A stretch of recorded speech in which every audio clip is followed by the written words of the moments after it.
SUE is one of the artists that we've shown the most over the years. This is our 14th show, over 25 years. It's hard to believe all that time has passed. She's always challenged herself to see the world, something that a lot of people try to paint and try to draw and try to represent, primarily the coast, but of course lots of other beautiful landscape areas with a unique vision. And I think that's the thing that drew us to her in the beginning, and it's what still pulls people in. You know, I've always thought it's so odd that we put our round world into this square or rectangle, and we have, you know, as an artist, you decide what you're going to put in that in that frame, in that square. This show has been in my head for 30, 40 years, and it is about my earliest memories of childhood.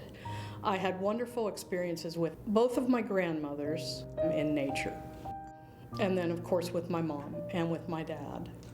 A lot of these pieces are about those memories with my relatives, with my sisters, with my very good friends.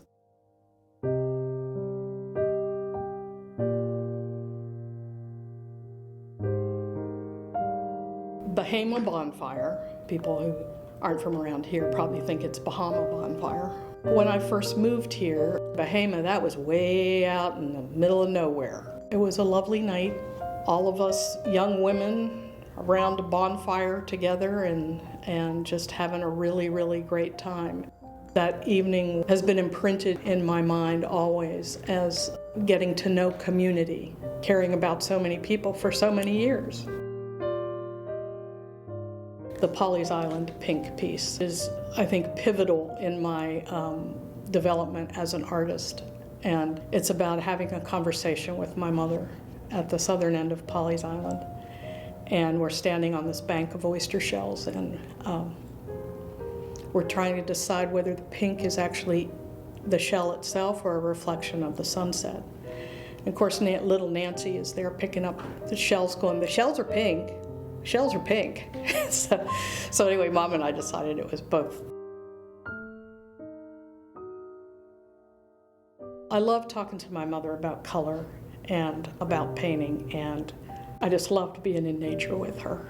And I just wish she could have seen this painting, because it really is just one of the greatest memories of my life. And I said, if I could paint the joy I feel in this moment, if I could paint that feeling, then I want to be a painter.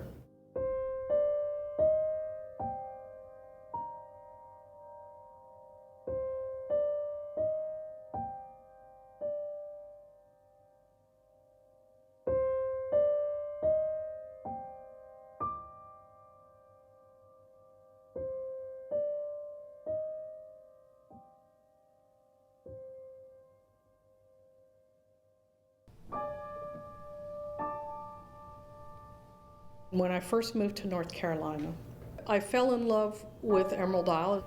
I'd been to every beach from Corolla to Sunset, and there was something about this east-west running land, this little strip of land, and you could walk across the street and be in the sound, Bogue Sound, and walk back across the street and be in the ocean.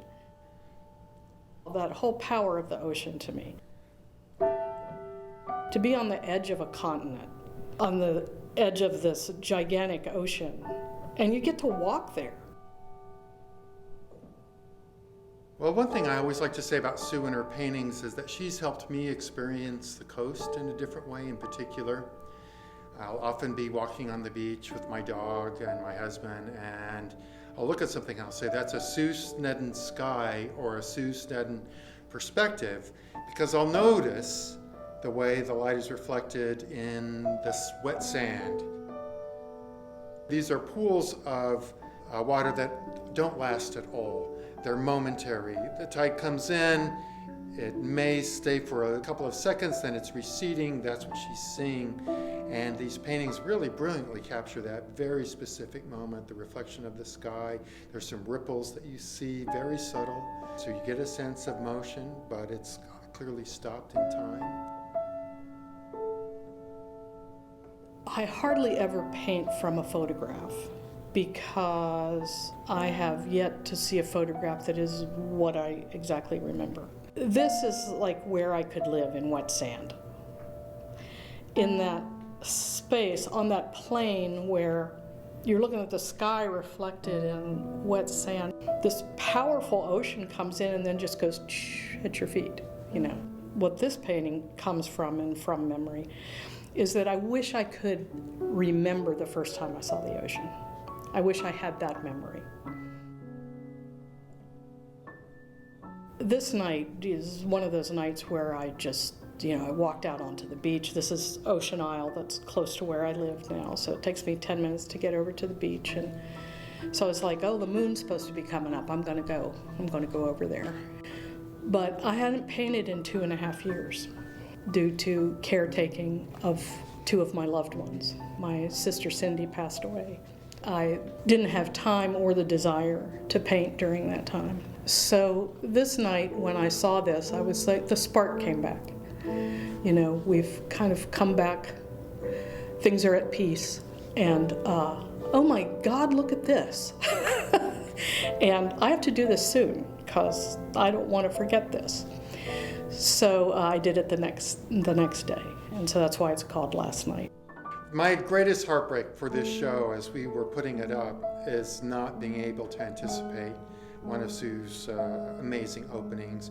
She always draws a huge crowd, enthusiastic crowd, a crowd of people usually who want to buy, which is very exciting too. They're often fighting over pieces, and I have to have the red dots ready. These are quiet pieces. These are not ostentatious pieces, they're subtle. Sometimes the palette is very restrained. They are best seen in tranquility, contemplation, so people love to come back by themselves in this very intimate gallery and spend time with the show. And I'm excited that that's still able to happen even during this time of crisis. What I realized is that I had to do it. I was even more compelled to work, to be in these spaces that make me feel like I'm part of something.